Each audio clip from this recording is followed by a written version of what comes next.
Welcome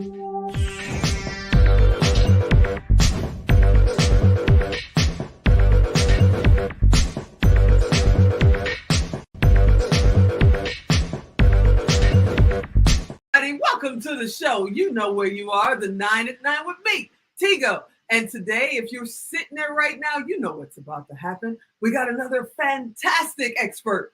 Well, yeah, he's a fantastic expert, but he's also a Dallas fan. We're going to get into that too. We're going to talk with Mike Simmons today. Are you ready to scale your business? Sit right there. We'll be right back.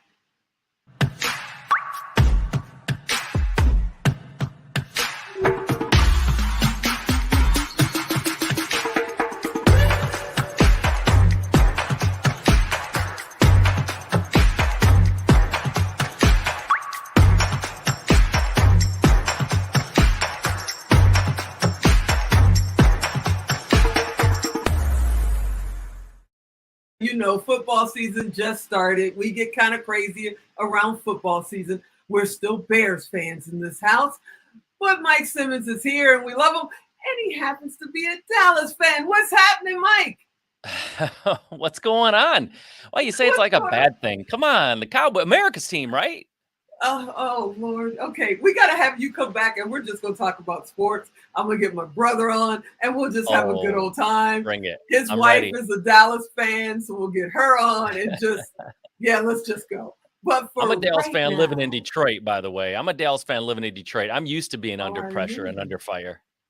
Yeah, see, and I'm a Bears fan living in Vegas. So we kind of a little confused maybe, but not about business. We're not confused about business. No, How long have you been in real estate? How long have you been doing what you do?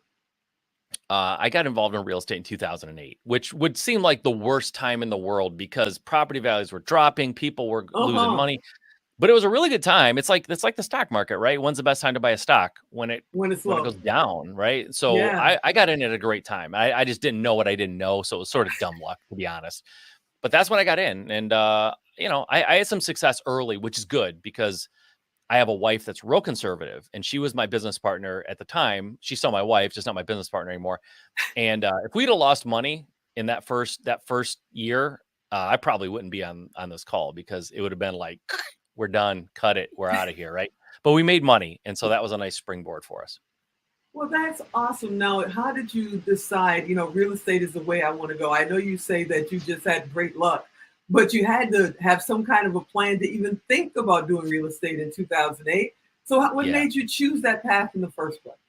Yeah, that's a good question. So I was working 9 to 5 corporate life, getting my little 3% raises every year. And in my early 30s, I started. That's pretty good. 3%. Yeah, right. Yeah. Unless you're not making that much to start with, then it's not that great. And so I had to sort of look and see like what in my early 30s, I was like, when am I going to be able to retire? How's this going to work? And I started doing some basic math, right? Am I going to, at this pace, when can I retire? And it was like, I'd have to be 130 years old before I could retire. It was ridiculous. And so I started looking for ways to invest. I went straight to the stock market. Like that's how you invest, right? You invest in stocks in the stock market. And so I started reading and trying to figure out that whole world. And the honest truth was I hated it. It was boring. I didn't enjoy it.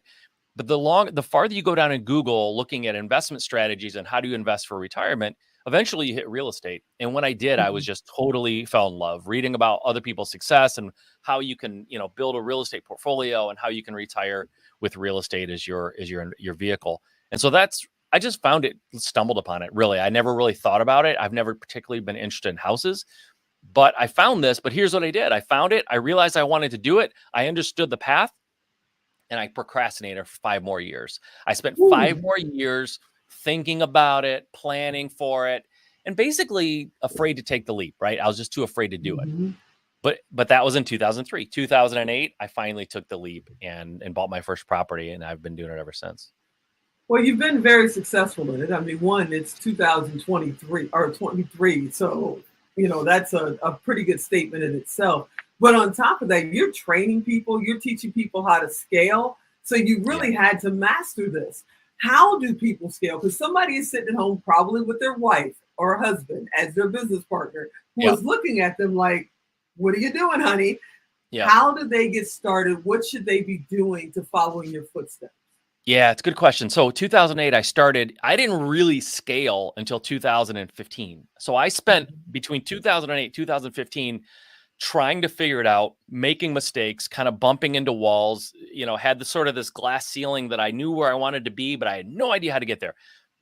Could not figure out how to scale. I finally joined a mastermind, which I'm a big fan. I don't know about you, but I'm a big fan of surrounding yourself with people Yes, who are sir. more successful than you and Yes, learning from sir. them, right? Being able to, sometimes you have to pay to be in that room, but I paid to be in a room of successful real estate investors and I got to sit down with them. And that was all the difference for me. Now, when it comes to scaling, it's not, just being in a room with somebody. What do you do once you're in that room? What are they telling you? Like, I paid to be in that room, but here's what they told me. I'll tell your audience right now. First of all, you have to learn how to hire effectively. You have to learn how to hire for your needs and not for what you think you need, but what you actually need. You have to know your numbers for sure. And you have to get good at leading people. What got you here will not get you there. In other words, I learned how to identify properties, negotiate with the seller, bring in contractors, and then sell a property. And that's great.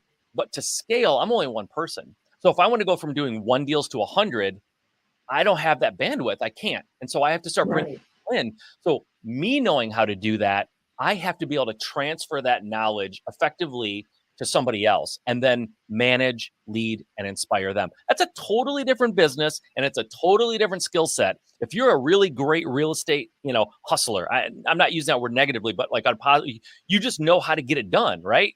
Yeah, it's all about the hustle. Yeah, that will only get you so far because you're a human being. There's only 24 hours in a day. No matter how optimized you are, you hit a limit, right? And so when you have to start bringing people in, if you don't know how to hire, who to hire, and how to lead them, you can't scale. So that people are always the number one thing that allows you to scale. But then the more nerdy side of it or the more boring side is you have to know your numbers because in order to scale, you have to be able to pour gasoline on the little fires that are working. And you have to be able to stop the things that aren't working. And in my world, we spend money on marketing. We market a lot.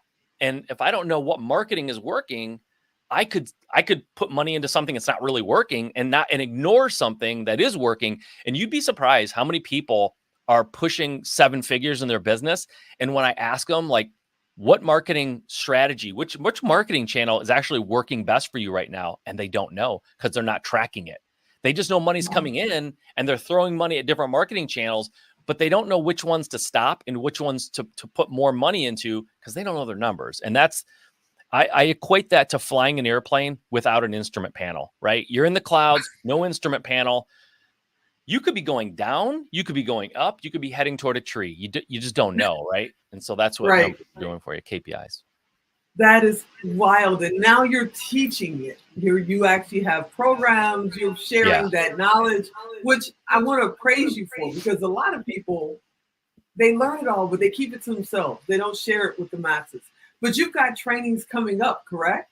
Yeah, I do. I have so I've been part of a large mastermind, hundreds of people in this mastermind. I'm actually one of the owners of a large mastermind. And what I realized was not everyone's comfortable being one of hundreds. Sometimes they need a little bit more one-on-one, a little help one-on-one, smaller groups or individual. And so I started a coaching program. It's not for beginners. It's for people who already have a nice little business, but it's just them and they don't know how to scale and they're working too many hours and they need to grow, but they don't want to, devote their entire day and their entire life to this endeavor. They want to have some free time.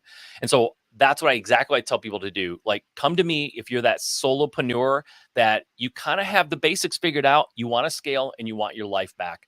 That's what I do. I help people scale, but give them the freedom. So they're not operators, they're owners. They're sitting in the owner's box, right? They're Robert Kraft sitting in the owner's box and hiring Bill Belichick and the team to run that organization. But you're sitting in the owner's box. Or even a better example, you're Jerry Jones, right? Sitting in that owner. No, I'm just kidding. I'm messing with you. Oh, see that we were being nice. I know it. Okay, I see what you just did. All right.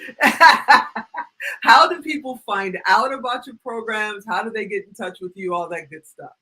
Yeah, easily. You can go to MikeSimmons.com and click on coaching if you want to specifically know about that. I also have a book that I wrote called Level Jumping. It's literally, it's how I scaled my business. It's not how I started it, it's how I scaled it. And so it kind of the book takes a person from, solopreneur with some success to scaling up to a business. I mean, I'm running a business right now that's buying and selling houses. We do about 10 to 12 a month. I spend a couple hours a week most in my business, and it's a 7-figure plus business. And I've been doing this for years, and I just don't have to be in every day because I built a team that runs it for me, so I can do other things. Well, sir, 9 minutes goes fast when you're having fun with a friend that, happens to be a Dallas fan. And I really hope you can come back and we can just focus on maybe one subject at a time and really dig in. That would be awesome. Yeah, I would love that. That'd be great. That would be awesome. Okay, so I'm going to let you get out of here. I'm going to let you get back to your day. We'll reach out and let's get connected again and bring you back. You're the best, Mike Simmons. You're I love absolutely the best. Thank you. That's what I'm talking about. Okay, everybody, you know what to do. If you did not write it down, if you don't remember what his website was, go to tigodirect.com, type in Mike Simmons, type in real estate. He's coming up.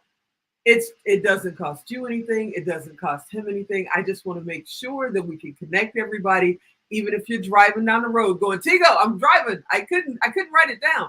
Go to tigodirect.com and connect with Mike. We'll get him back on here again. I hope you enjoyed this episode. I want you to come back next time. And as always, I'm Tigo. I'll talk to you next time.